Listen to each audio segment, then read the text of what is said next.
Então, boa tarde a todos. Hoje nós vamos trabalhar com a parte de sistema tegumentar, o tegumento comum. É um assunto muito importante aqui na zootecnia. Então, observem que nós temos animais que têm pelos, penas, escamas. Tudo isso faz parte desses anexos da pele, os anexos do tegumento. É o revestimento externo do corpo. Nós entendemos como a parte de tegumento essa grande macromembrana biológica que é a pele. Então, ela vai revestir externamente e também as cavidades das tubulações internamente. Internamente a gente chama de mucosa. Nós já discutimos isso na aula de tecidos básicos, mas observem que nós temos dentro desse corpo tubulação de sistema respiratório.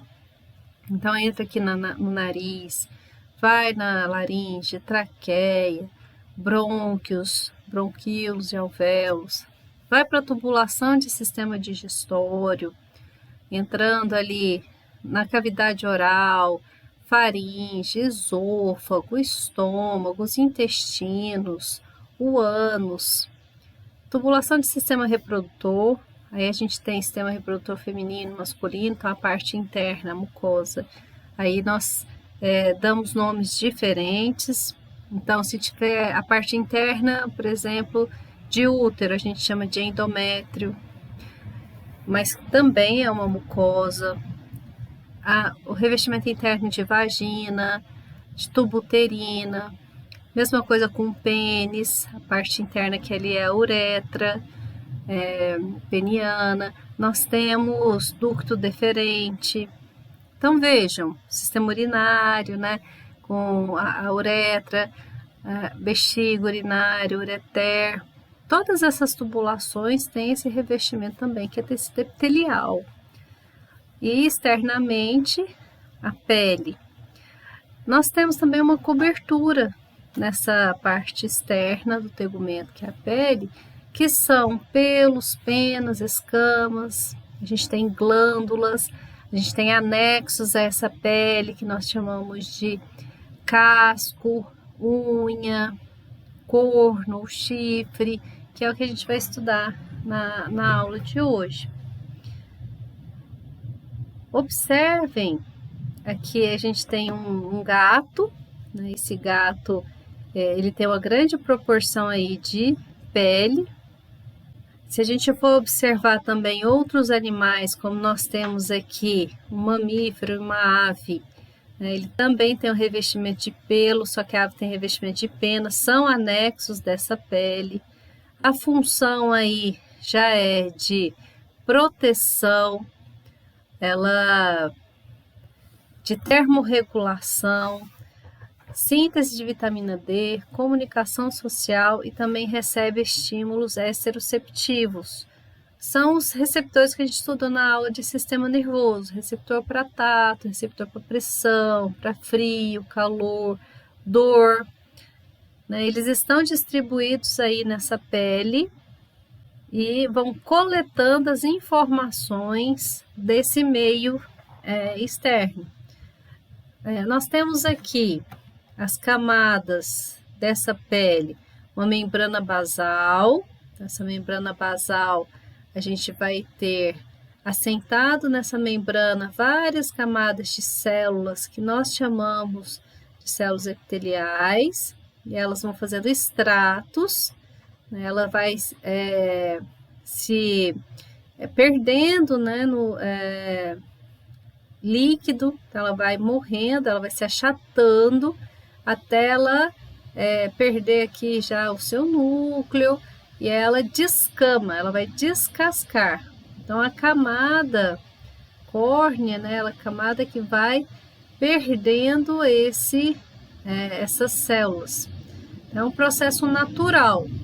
Quando o animal é mais velho, essas camadas de epitélio, elas são mais delgadas, têm uma menor quantidade, por isso que a pele do animal idoso ela é mais sensível.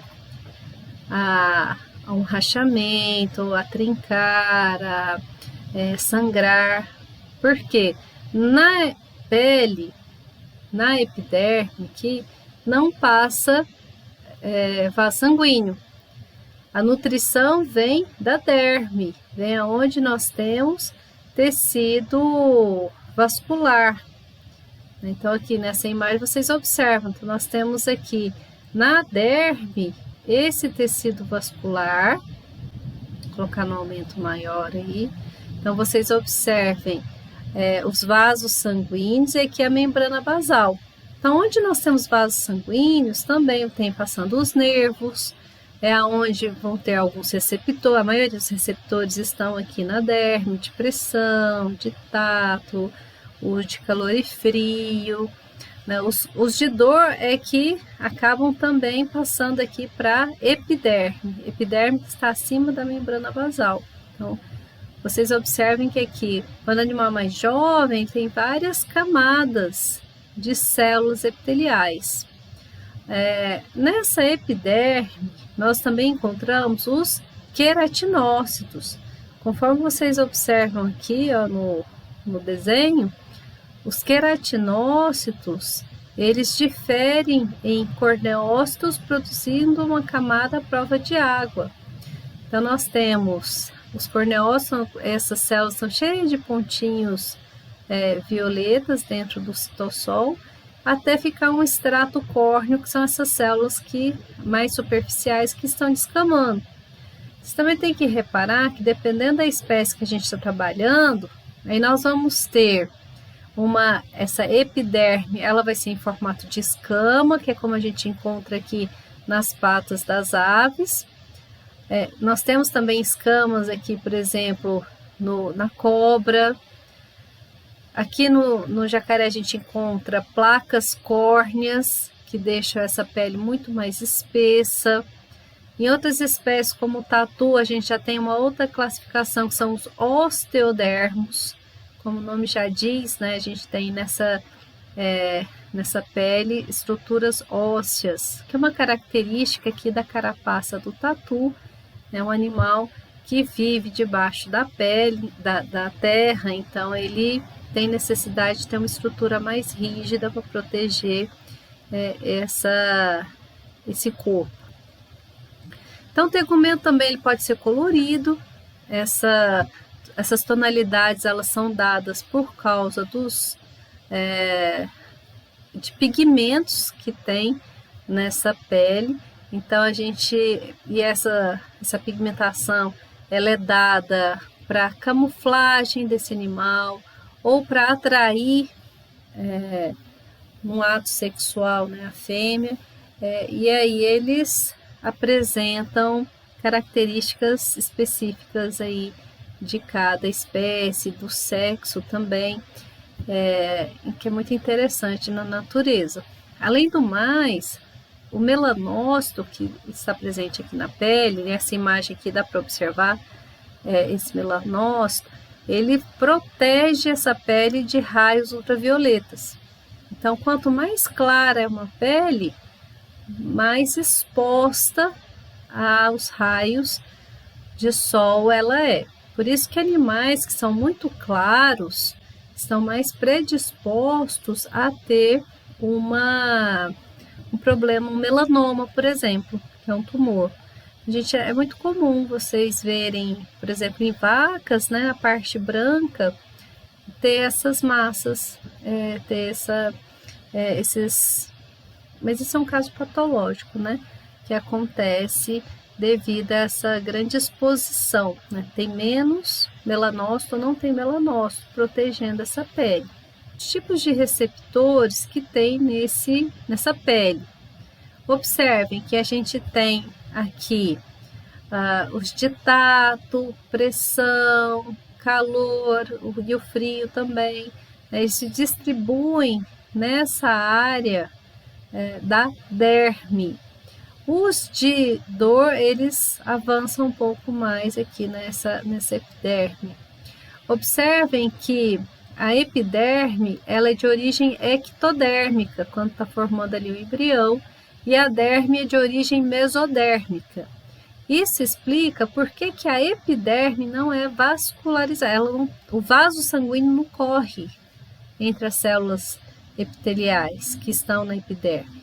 Os vasos sanguíneos capilares, né, eles correm aqui na derme, abaixo da membrana basal, porque é de origem mesodérmica. A gente observa claramente aqui nessa imagem os vasos sanguíneos correndo nessa camada que a gente chama de derme.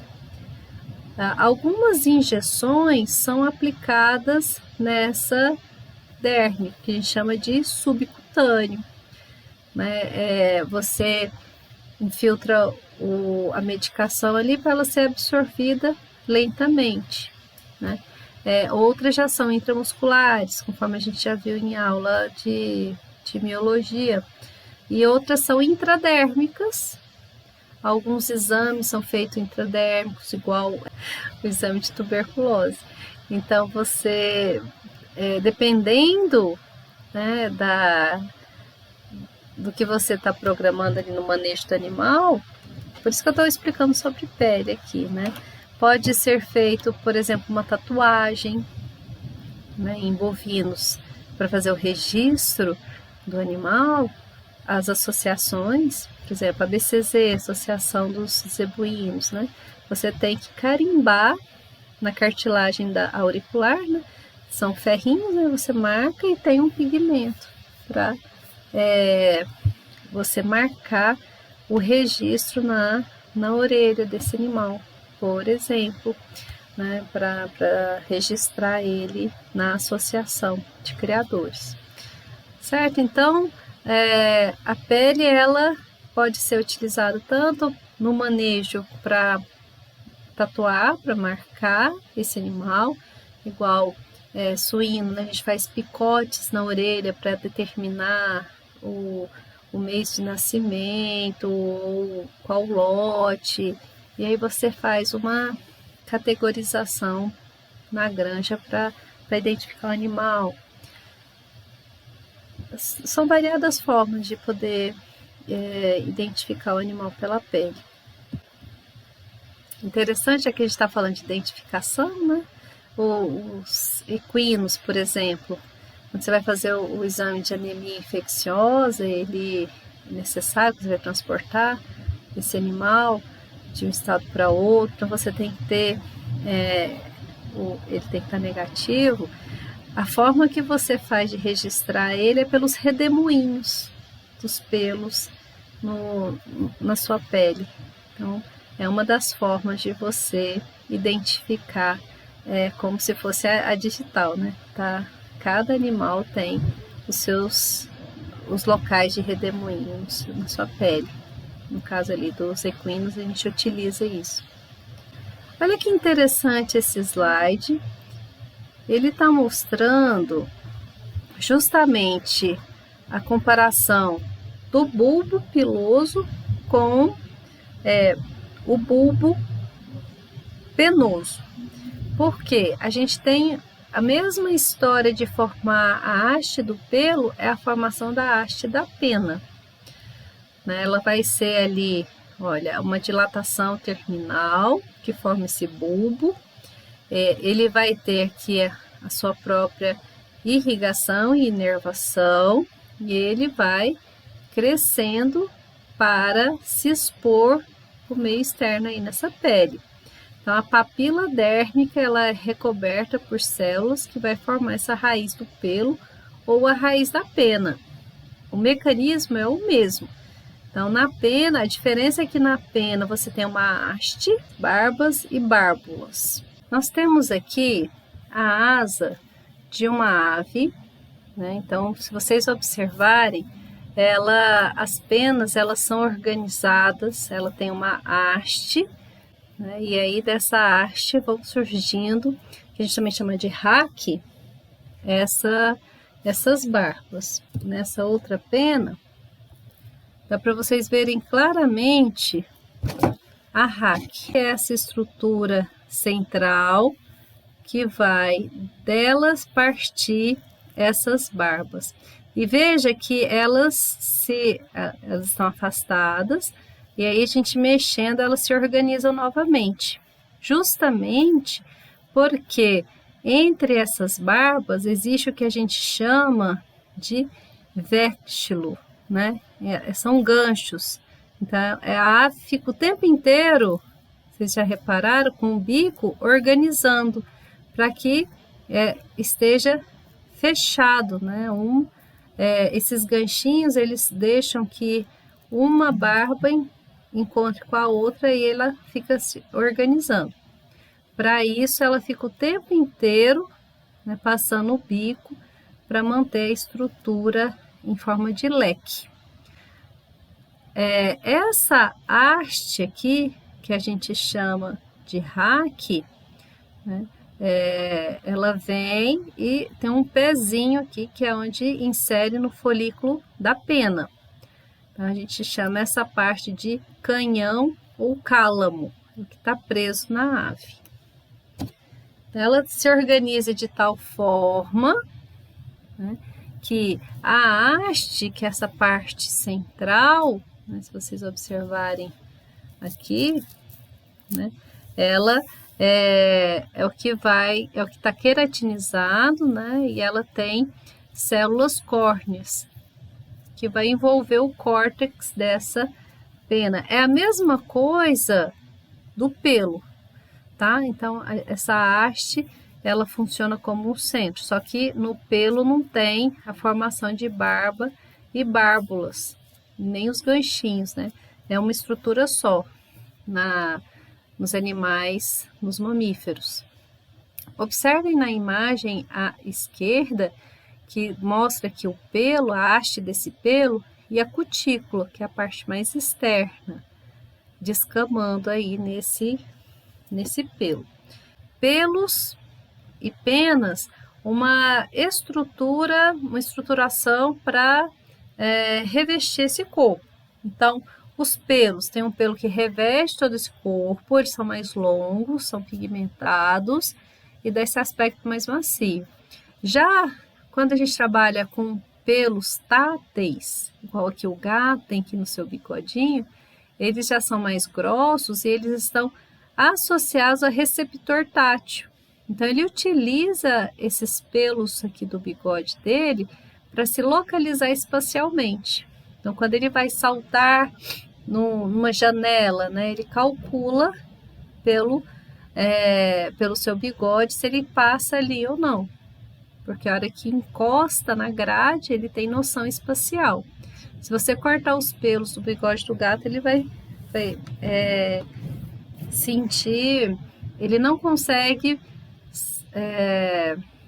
calcular exatamente o espaço por onde ele tem que passar. Dificulta, né, para ele. Nós temos também os pelos que são lanosos. Então, eles são mais curtos, são ondulados, são mais finos, que a gente encontra aqui nas ovelhas. E também, comparando com pena, é a mesma coisa. Nós temos penas também de cobertura, que dá esse aspecto, que é igual vocês viram aqui na asa dessa maritaca, e ela reveste, cobre e protege ali da chuva, também permite que esse animal tenha mais leveza para planar e assim conseguir voar. E tem também as penas que a gente chama de plumas. Elas já têm um aspecto mais curto e elas estão localizadas na parte mais interna da asa, né? Então, elas ficam abaixo das penas de cobertura e dão esse aspecto aveludado e macio para as penas. O arranjo dessas plumas, ela é bem diferente da parte do que é uma pena de cobertura, tá? Também estão relacionados com a questão de aquecimento dessa ave. Outra informação que é importante nós discutirmos aqui é sobre as glândulas que estão nessa cutis, nessa pele, ou seja, as glândulas cutâneas. colocar em maior aumento. Então aqui nós temos uma glândula que libera suor e aqui nós temos uma glândula que libera o sebo. Então esse sebo ele vai ser excretado para junto aqui vai ser na região do folículo piloso, né? Então ele sai junto com a haste do pelo. São duas glândulas anexas à pele. Vou aproveitar a imagem para falar também do músculo eretor do pelo. Olha que interessante, né? Ele fixa aqui na pele e no folículo. Então, quando ele contrai, o animal vai ficar com o pelo arrepiado, né? É um mecanismo também de proteção por calor, por frio. Vejam que nós temos aqui uma lista sobre as glândulas sudoríparas e glândulas sebáceas nas espécies que a gente estuda aqui na disciplina. Então, aves, por exemplo, não tem glândulas de suor, mas tem glândula de sebo, que é a famosa glândula uropigiana, que é essa glândula aqui que fica na região caudal. Então, a ave sempre ela está coletando aqui o sebo, que essa glândula secreta, né? Nessa aqui é o número 2, nessa imagem, e a glândula número 1, e ele distribui entre as penas para proteger a sua pele e também funcionar como um impermeabilizante. Então, gotículas de água, por exemplo, uma chuva, ou ele entra num rio, né? Ele vai ter essa proteção do sebo e vai impedir que molhe a sua pele. Então, assim, ele consegue manter mais a temperatura do seu corpo. Outro animal que a gente está trabalhando aqui, né, o suíno, ele tem glândulas sudoríparas na região de coxins, né, na região das patas, onde ficam os coxins, na região de mamilo, de focinho. Eu não quero que vocês fiquem decorando onde que estão cada glândulas dessas, mas é só para ter uma noção nas espécies onde que elas estão distribuídas. Nós temos também aqui uma característica interessante, que os cachorros têm uma glândula que chama perianal. É uma glândula que fica ali próxima à região do esfíncter anal, próxima à cauda, e que tem um odor muito característico, que serve também para delimitação de território. Com relação à glândula mamária, observem que a posição varia de uma espécie para outra. Então, nós temos aqui na região inguinal, que é a região entre as coxas, na égua, na vaca e na cabra, a localização das glândulas mamárias nesses animais. Você só tem aqui nessa região inguinal as glândulas mamárias. Bovinos, existem 4 glândulas mamárias. Ovinos, caprinos e equinos são só 2 glândulas. A diferença que vocês vão observar aqui é na saída do jato de leite. Por quê? Tanto os ruminantes, todos eles, né, tem só um orifício para saída desse jato, então só tem um ducto, e já os equinos são 2 ductos por glândula mamária, aonde vai esguichar o leite. Se a gente pegar o suíno, é igual à égua, também são 2 ductos por glândula mamária. A diferença é que a porca, e o porco também, né, que o macho também tem a glândula mamária, elas ficam tanto na região de tórax, 2 pares, 3 pares na região de abdômen e 2 pares na região inguinal. Veja aqui na cadela, nós temos cadela e gata, né? 2 pares na região de tórax. Já em abdômen, cachorro tem 2 pares e gato tem 1 par. E região inguinal, 1 par cada um. Tanto cão como gato saem vários ductos de cada teta, né? De cada mamilo. Se a alvéolo se especializou na secreção de liberar determinados tipos de lipídios, de proteínas, de minerais, que é o que compõe esse leite. Então, vocês têm aqui a luz desse alvéolo, olha aqui as células epiteliais, né, que na verdade era uma glândula sudorípara, se transformou numa glândula lactífera, né, que está produzindo leite, aqui na glândula mamária, secreta. As células meioepiteliais representadas de roxo, elas contraem com o estímulo feito por exemplo, pelo hormônio ocitocina, que manda elas contraírem, que ela libera sua secreção aqui no ducto. Então, os alvéolos, eles se organizam em lóbulos, e os lóbulos formam a glândula. Então, nós temos um tecido que é glandular, que está produzindo esse leite, e um tecido aglandular, que é tecido conjuntivo, que sustenta esses alvéolos, esses ductos, espacialmente aí dentro da glândula mamária. Nós temos um seio que a gente chama de seio lactífero. Ele é importante para vocês. Tá aqui, ó, o seio lactífero.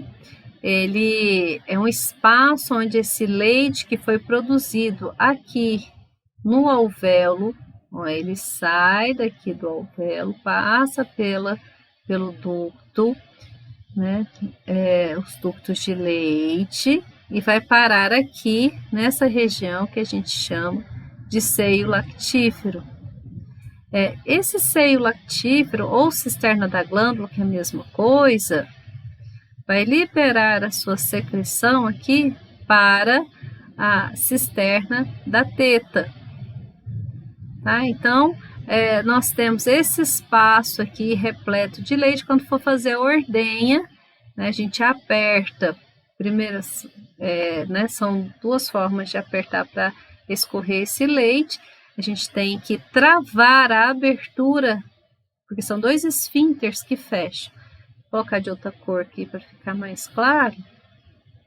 Então, nós temos aqui dois esfíncteres. Porque, dependendo da forma que você aperta o leite, né, ele volta para a cisterna da glândula. Tá? A ideia é que o leite saia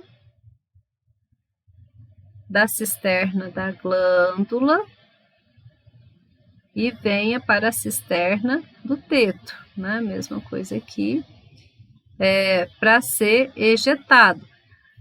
Por isso, vocês têm que contrair. Primeiro, aperta, trava o esfíncter, esse esfíncter, para depois fechar, para abrir o outro esfíncter. Esse esfíncter aqui da teta, que é o que está representado nesse desenho, né, justamente aqui, essa ponta da teta, ela é muito importante. Nós, no manejo, a gente cria mecanismos para fazer com que esse animal demore a deitar no chão após a ordenha, porque esse esfíncter demora um pouquinho para fechar novamente, devido à pressão na hora da coleta desse leite, né? Então, se for para uma ordenhadeira mecânica, pelo processo de sucção, ou se for pela ordenha manual, que também tem uma pressão para ejeção de leite, esse esfíncter demora até fechar. Dependendo de algumas vacas, demora mais ainda. Vacas, todos os animais, não só as vacas. E aí torna um meio de contaminação, porque se fica aberto esse esfíncter, deixa eu colocar ele um pouco no aumento maior aqui, né? Se ele fica mais aberto por mais tempo, as bactérias podem subir e contaminar essa teta e, consequentemente, a glândula mamária, causando uma mastite, que é o que a gente quer evitar por tudo numa produção de leite. Outra informação interessante, que nós chamamos teta de papila mamária também, ela é conhecida como mamilo em carnívoros, e já em ruminantes e equinos a gente usa o termo teta. Mas é a mesma coisa.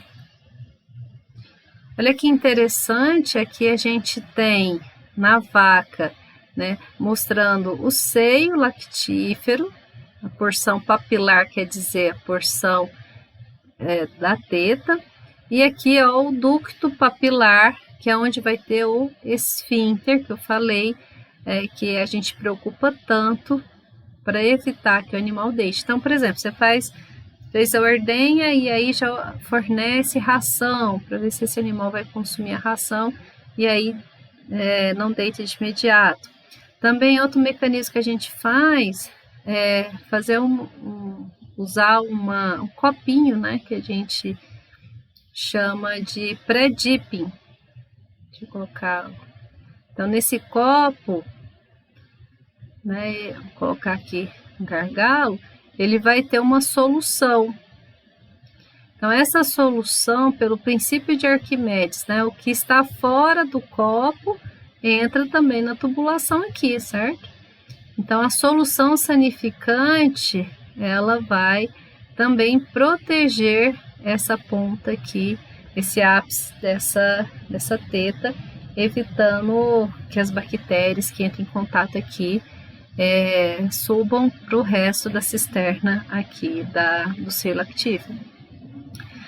Então, é um manejo também que a gente faz nos animais que nós ordenhamos, usar a solução sanificante. Existe também uma solução que ela funciona como um selante, ela seca e forma uma película aqui, evitando assim possíveis contaminações. A égua, veja, a égua ela tem como característica ter 2 óstios. Lembra que a anatomia a gente chama de ósteo toda abertura, né? Então, ela apresenta 2 ductos papilares e consequentemente, 2 aberturas. O leite sai do teto com 2 esguichos. Outra informação importante com glândula mamária é essa questão dos ligamentos. Por exemplo, aqui nós temos a imagem de uma vaca. Vocês vejam que ela tem um ligamento suspensor no meio, ligamento suspensor mediano e tem o ligamento suspensor lateral. Então, esses ligamentos vão manter essa glândula na posição, no caso aqui de bovino, na região inguinal. Observe também nessa outra vista, nós vemos aqui os quartos, são 4 quartos da glândula mamária de bovino. Se eu estivesse falando de égua ou de ovino, de caprino, seriam somente duas glândulas, né? Aqui nós temos 4, elas estão juntas, mas separadas pelos ligamentos. Então, a gente tem aqui, ó, ligamento suspensor mediano, que a gente já viu aqui, né, aqui também, e o ligamento aqui central. Isso é importante porque quando vocês forem fazer seleção do animal ou fazer avaliação, vocês precisam observar a posição dessa glândula mamária no corpo do animal. Então, você vai traçar linhas aqui na região do jarrete, né? Tá aqui, para ver se a glândula mamária, a teta, né, o teto, está abaixo dessa linha. Isso já não é tão bom, porque está mais próximo do chão. A inclinação também desse úbere, como que está essas tetas, se ela está encostando mais lateralmente, se ela vai mais medialmente, enfim, tem que fazer a avaliação dos ligamentos. Então, veja, essa glândula mamária aqui, ela é muito mais volumosa, né? Essa aqui ela já é menos volumosa, mas vocês têm que ver o que está levando até uma queda da glândula. Olha, observe que essa aqui já está bem mais caída, ou seja, os ligamentos, tanto ligamentos suspensores como medianos, já estão mais frouxos, e aí a glândula cai. Então, esse é um dos critérios que a gente faz para selecionar os animais para o plantel, para manter no plantel, para descarte, ou para fazer um programa de inseminação. Você tem que ver a forma do corpo do animal, para na hora que você pegar o catálogo do reprodutor e fazer qual o melhor cruzamento para melhorar nas filhas essa questão de inserção de úbere nos ligamentos aí, por exemplo. É uma das características que a gente observa. Olha o que eu estou falando. Aqui já mostrando em cabra, mas é a mesma ideia. Veja, a posição das tetas muito laterais e se encosta na perna, não é legal. Então você tem que ver a posição dessa teta e também da inserção dos ligamentos desse úbre. O bico ele é funcionalmente equivalente à lábio e dente dos mamíferos. Observem nesse tucano, né? Ele tem uma grande projeção, né? Ele tem aí você tem que observar aqui o encaixe desse anexo da pele aí, no caso o bico, tanto na mandíbula superior e inferior, né, revestido por uma camada de queratina que tem um crescimento contínuo. Então vai ter um desgaste nesse bico, é necessário que tenha, se não tiver vai precisar lixar, né? Vocês vejam que galinha, né, elas estão sempre bicando, né, o chão em busca daquelas pedrinhas, que é importante para o processo de digestão ali no estômago delas, mas também para desgaste de bico.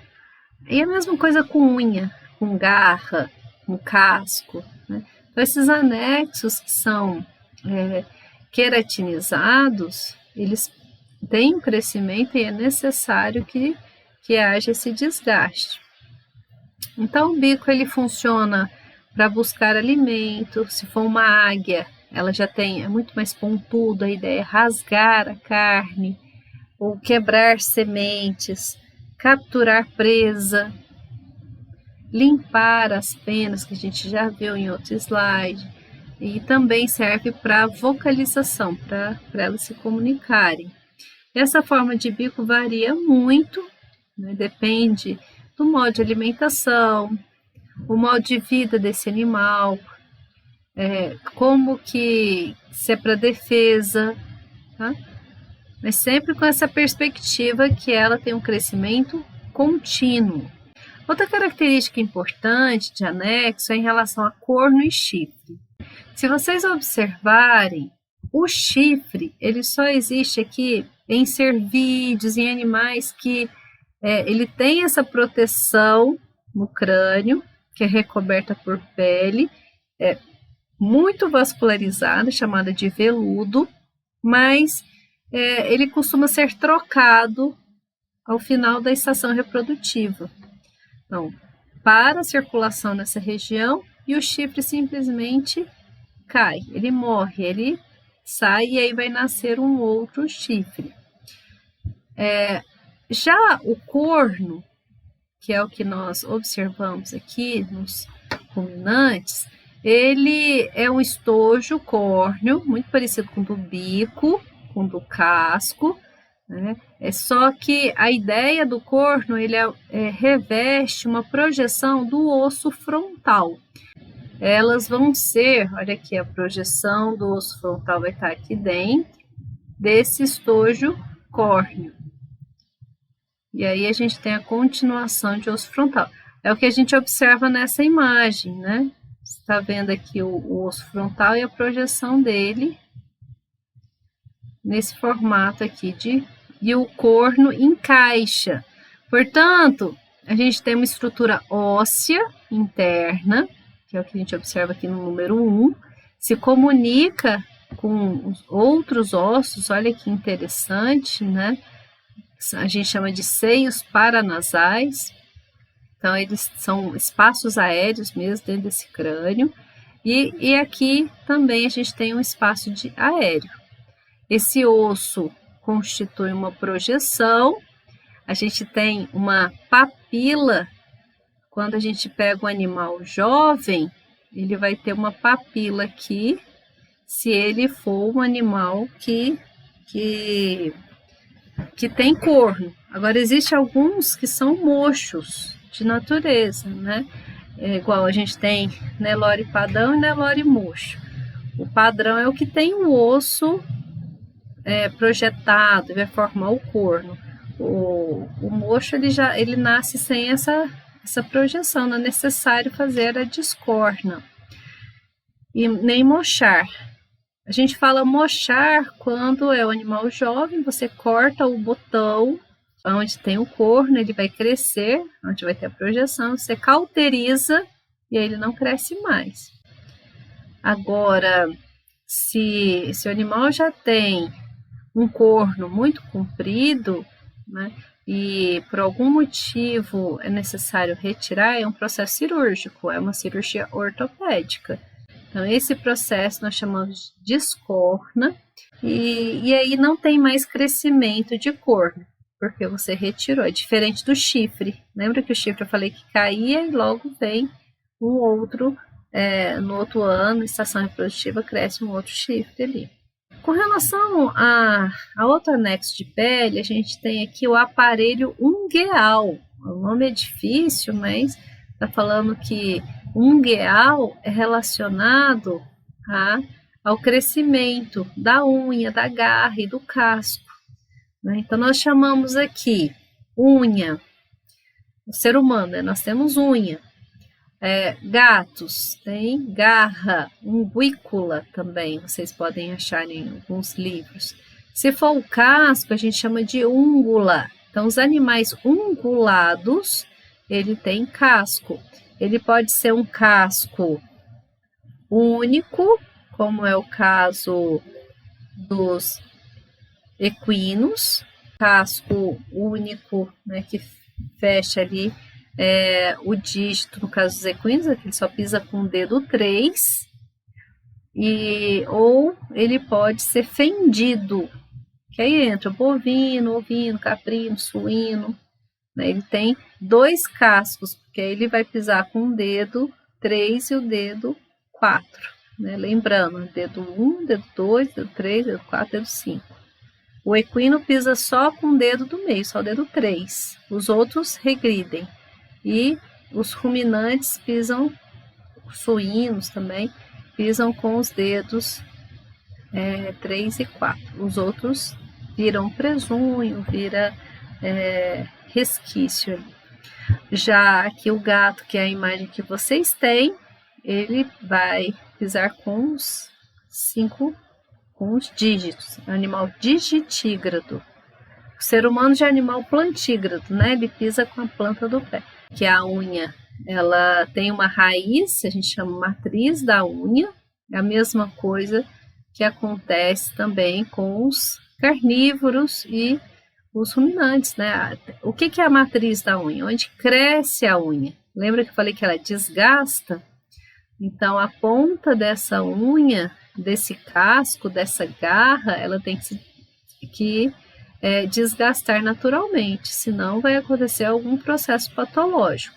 Então, nós temos essa matriz, onde tem o crescimento da unha, e aí ela expande para proteger esse dígito.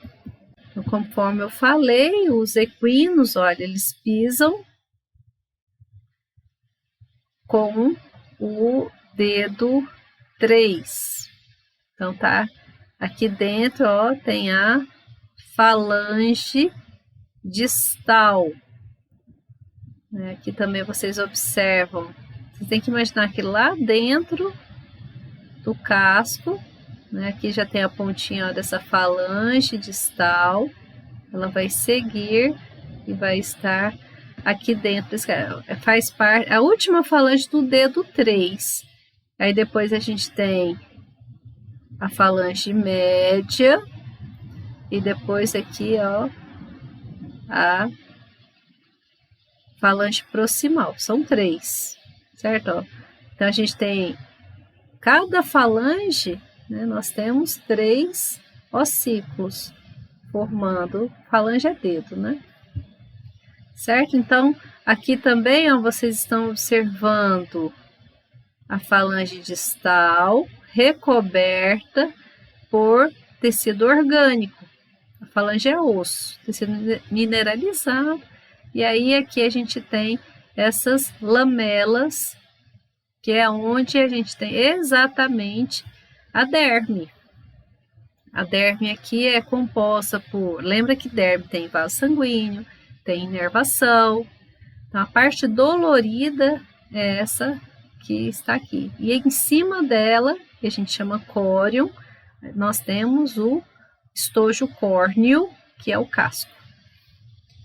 Essa imagem aqui é só para mostrar para vocês que é necessário fazer o casqueamento do animal, aparar, né, a ponta desse casco, para que ele pise com um eixo, igual aqui tem um eixo de 90 graus aqui. É importante, aqui vocês observem que ele já está angulando, ó. Cresceu mais a unha de um lado que do outro.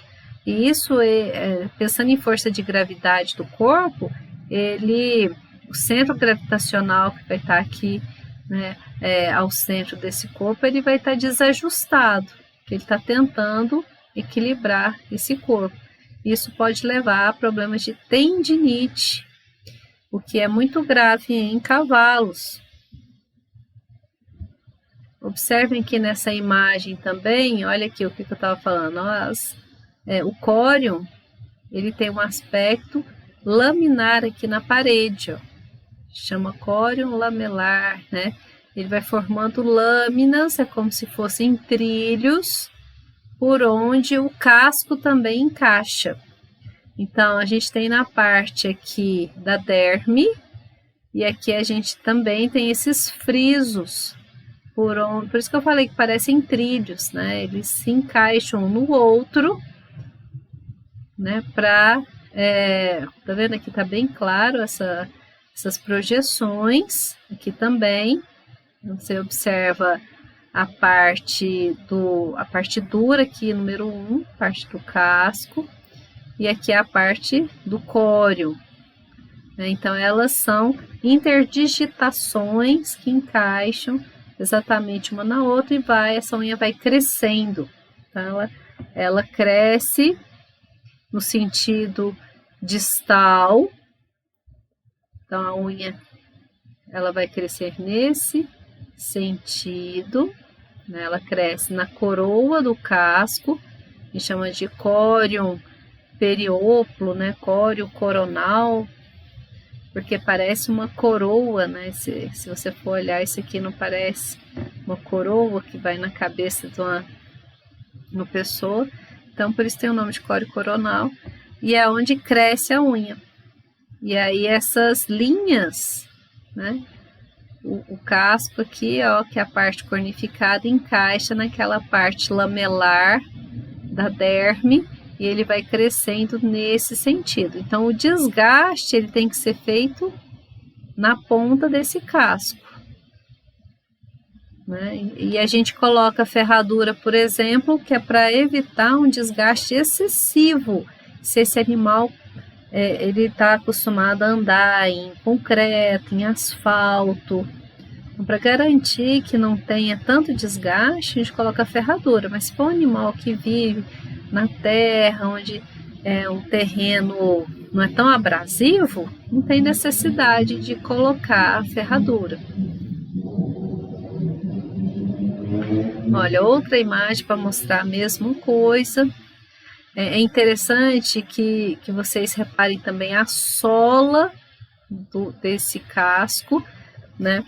Ela tem esse sulco central que a gente chama de ranilha.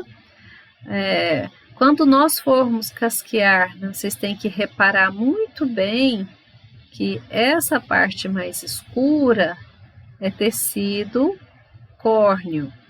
Já essa parte branca, essa linha branca aqui, ó, ela é extremamente vascularizada e inervada. Então, na hora de fazer o casqueamento, tem que tomar muito cuidado para não ultrapassar essa faixa. Tá? Então, a gente vai vir aqui tem umas faquinhas, né? Que a gente chama de rinetas. Você vai cortando o excesso aqui, mas não pode ultrapassar essa linha branca. A gente chama de linha alba, né? E ela é extremamente dolorida, porque é justamente aonde está a derme. Sabe aquelas lâminas que eu falei que é vascularizada e inervada.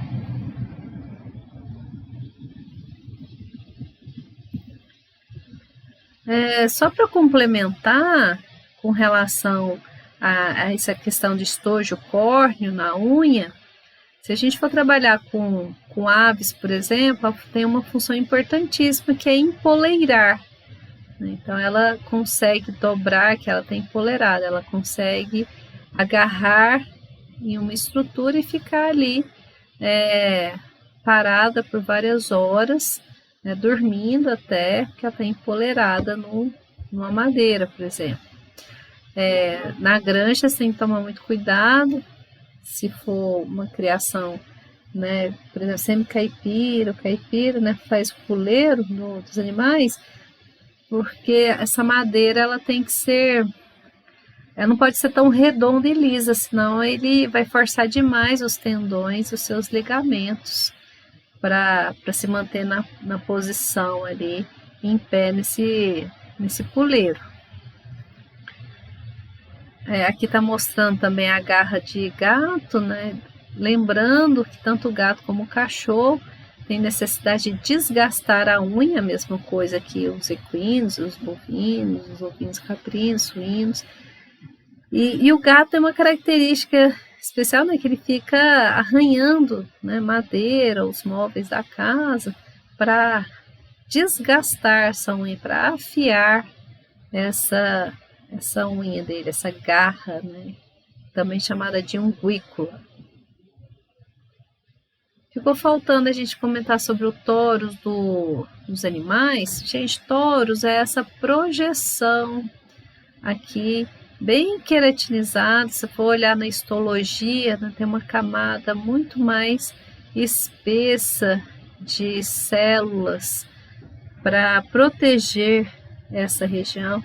Ela está relacionada com amortecimento, né? Ela é bem queratinizada, porque imagina quando esse animal ele caminha, né? Ele joga o peso dele todo em cima desses coxins, né? E então é necessário que tenha uma superfície mais espessa de queratina protegendo aí. A ideia é proteger o osso, proteger os ligamentos. Lembra que esse animal pisa com os dedos, ele é um animal digitígrado. E nós temos também toros, nós temos os coxins, estão aqui na pata, e nós temos os toros, que estão aqui também, a mesma ideia do coxim, só que eles estão localizados em outras regiões do membro, que são resquícios dos dedos, né? Lembra que eu falei que o cavalo pisa com o dedo 3, então resquício do dedo 1, 2, 4, 5, vai formando esses toros nos animais. Dúvidas? A unha do cavalo crescer muito, além de dar um mau posicionamento para ele pisar, pode dar alguma doença, eu não sei dizer. Sim, dá tendinite, porque na hora que ele pisa, né, pensa, ele pisa só com o dedo. Aí lembra, falange, distal, médio e proximal. A mesma coisa dos nossos dedos. Você imagina esse animal, 700 quilos, apoiando o peso só em uma falange, né? É a mesma coisa com os bovinos, os ruminantes, os suínos, né? Só que apoia em 2 dedos. Se ele está pisando torto, isso acontece, a gente chama de achinelar. Achinelamento, que a unha, como ela não desgasta, ela vai crescendo e a tendência é ir para cima, né? Por isso parece uma chinela. Então o termo que a gente usa é achinelar.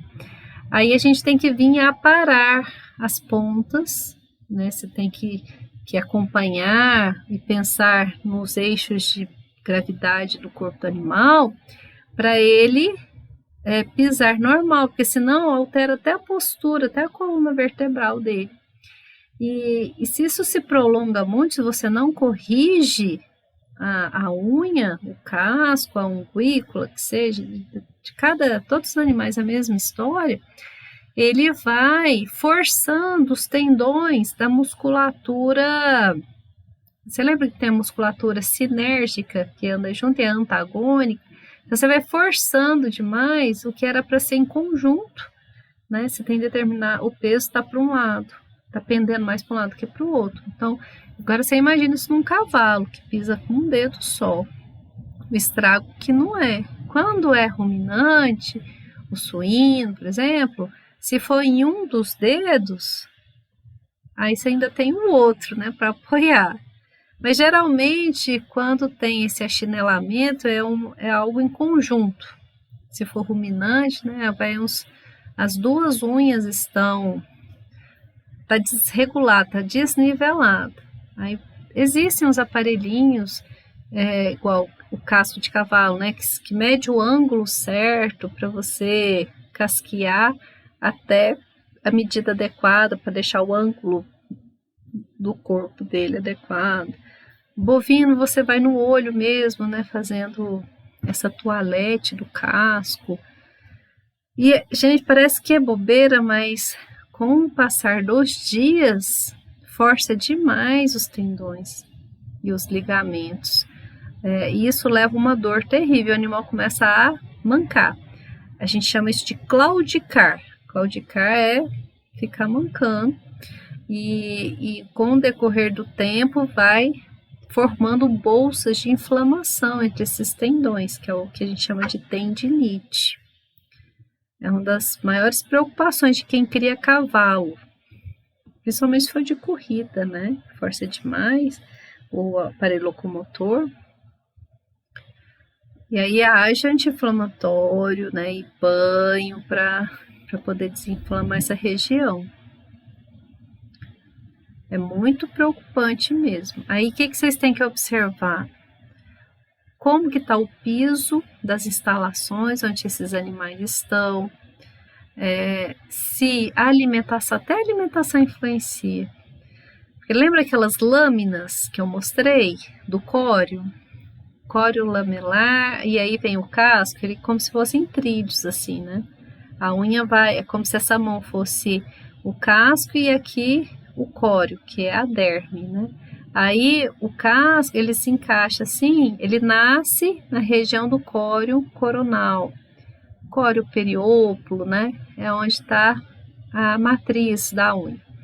Aí ele nasce aqui e vai crescendo, e ele vai fazendo isso, ele vai passando pelas lamelas aqui do córeo lamelar e vai escorregando e vai crescendo. E tem que ser desgastado. Enquanto isso está nascendo outra unha. Por exemplo, se o animal tem uma lesão na ponta desse casco, não é tão problemática, porque você vai lá e faz a apara. Agora, se for a nível do córeo coronal, aí complicou, porque ali é onde nasce a unha. É muito comum em ruminantes, né? Tá aqui os dois dedos onde ele apoia, né? Aqui nessa região entre as duas unhas ter lesão. Às vezes pisou em algum toco, alguma pedra, machuca, ou então no próprio manejo de curral tem muita contaminação, muitas fezes, não faz a higienização adequada e aí contamina. Às vezes o animal já tem um casco que é mais predisposto, ou então é um animal muito pesado e tem problema na instalação, enfim, leva o que a gente chama de pododermatite. Podo, gente, podal, vem de pés. Então, uma pododermatite, quebrando a palavra, nós vamos ter podo de apêndices, de pé, né? E derme, da inflamação que tem ali na pele, né, na derme especificamente, e de inflamação. Então você vai ter uma inflamação na derme, onde estão as lamelas, com a unha, com o casco, com esse estojo córneo. É muito complicado e é o que mais tem, né? Em granja, por exemplo, de leiteira tem demais. Vamos partir do pressuposto que aqui é lateral, né? Então seria aqui, ó, dedo 2, dedo 3, dedo 4 e aqui o dedo 5. Dedo 1 é um resquício só que vai vir um torus. Mesma coisa com suíno. Então, a gente também chama esses dedos, o dedo 2 e o dedo 5, de presunho. Ele fica no ar, né? Ele não tem tanto contato com o solo. Quando ele vai levantar, às vezes ele apoia, mas é muito pouco. No suíno é a mesma coisa. Na hora que a gente for casquear, a gente tem que observar. Lembra aquela linha alba que está entre a parede do casco, em equino a gente até chama de muralha do casco, e a sola. É a mesma coisa no suíno, que também pode acontecer do suíno de ter um aumento, né, do crescimento aqui da unha. Já cachorro é diferente, né? A unha dele, o desgaste é diferente, mas também a gente corta, né? Em pet shop, eles fazem essa apara da unha também, tem uma tesoura específica, né? Tomando cuidado para não pegar essa linha alba, essa linha branca, que é inervada, muito vascularizada. Aqui nós vamos ter, enfim, vamos falar em osso primeiro, né? Então a gente tem aqui metacarpo ou metatarso. A gente não sabe se é pé ou se é mão, né? Aí a gente vai ter 3 ossinhos, que é o dedo, é o dígito. Então, 2, falange proximal, tá próximo ao corpo. Falange média, que é o 3, e falange 4, o 4 aqui é a falange distal. Então, pensa, a gente tem um estojo córneo revestindo aqui esse osso, que é o dígito aqui, especificamente a falange distal. Então, nós temos o 5, que é a parede desse casco ou muralha. E aí, aqui no 6, a gente tem uma região de tecido conjuntivo. Estão vendo? Olha que lindo que tá aqui, ó, o tendão. Alguém me perguntou sobre o tendão, a má postura, o que acontece? Eu falei que dá uma tendinite. Olha que bacana, né? Tem aqui a ranilha, a parede do casco, aqui tá a sola, e aqui bulbo do calcanhar. Córeo perióculo e o córeo coronal. Então, o perióculo vem bem da divisa aqui mesmo, da pele com essa derme aqui, e o córeo laminar. Mas também você está vendo que está na região do coxim digital? É porque são 2 regiões que se sobrepõem. As 2 respostas estão certas. Esses coxins, eles servem para amortecer o impacto na hora que ele está caminhando. Então, é bastante tecido conjuntivo, é tecido adiposo. Olha o tendão aqui, ó, né, vindo, né, se prendendo aqui na falange distal. Então, ele precisa de ter uma almofada aqui mesmo de tecido conjuntivo e gordura para aguentar o tranco dessa pisada.